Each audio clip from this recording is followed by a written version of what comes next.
প্ৰাক্তন বিধায়ক অশোক শৰ্মাৰ বাসগৃহত নিশা কংগ্ৰেছ নেতৃত্ব নলবাৰী জিলা কংগ্ৰেছৰ সভাপতি ৰাতুল পাটোৱাৰী আৰু প্ৰদেশ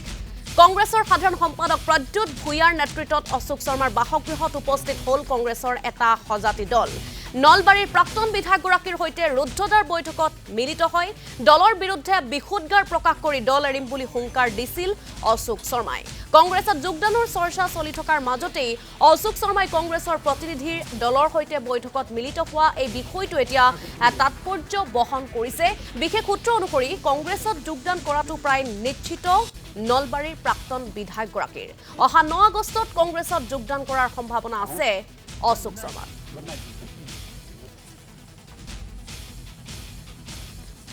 মই ভাবোঁ যিহেতুকে অশোক শৰ্মা নলবাৰীৰ বিজেপি দলৰ এজন গুৰিধৰোতা আছিলে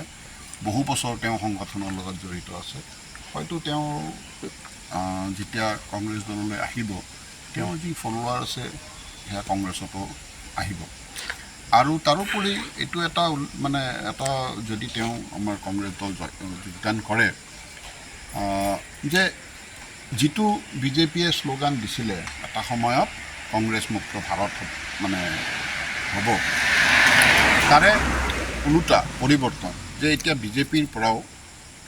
অশোক শৰ্মাৰ নিচিনা প্ৰায় 3 দশক কাল লাগি থকা ব্যক্তি যোনে RSSৰ পৰা আহি বিজেপিত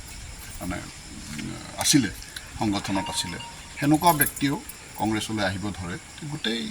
অসমতে এটা তাৰ প্ৰভাৱ পৰিব যে যেতিয়া কংগ্ৰেছৰ জয় ময়ময় অৱস্থা আছিল তৰুণ গগৈ ডাঙৰীয়াৰ নেতৃত্বত 15 বছৰত অসমত কংগ্ৰেছে শাসন কৰিছিল